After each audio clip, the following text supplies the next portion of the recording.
বিশ্বকাপ বাছাই পর্বে জয় পেয়েছে আর্জেন্টিনা আর ড্র করে পয়েন্ট হারিয়েছে ব্রাজিল। পেরুর বিপক্ষে 1-0 গোলে জিতেছে বর্তমান বিশ্ব চ্যাম্পিয়নরা।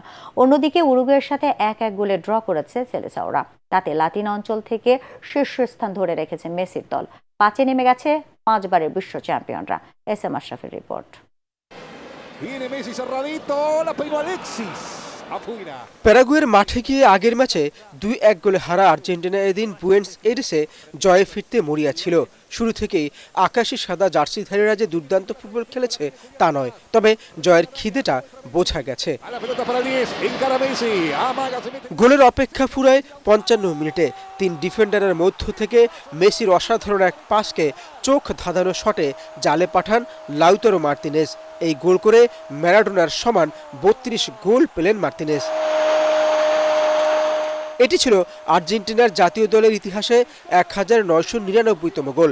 মেসি ভাগ বসিয়েছেন আন্তর্জাতিক ফুটবলে সর্বোচ্চ অ্যাসিস্টে যুক্তরাষ্ট্রের ল্যান্ডন ডনোভানের রেকর্ডে। আরেক ম্যাচে ব্রাজিল বের হতে পারেনি হতাশার বৃত্ত থেকে। আগের ম্যাচেই তারা ড্র করে ভেনেজুয়েলার সাথে সালভাদোরে উরুগুয়ের বিপক্ষেও একই পরিণতি। 55 মিনিটে ফেদেরিকো ভালভার্দের গোলে এগিয়ে যায় উরুগুয়ে।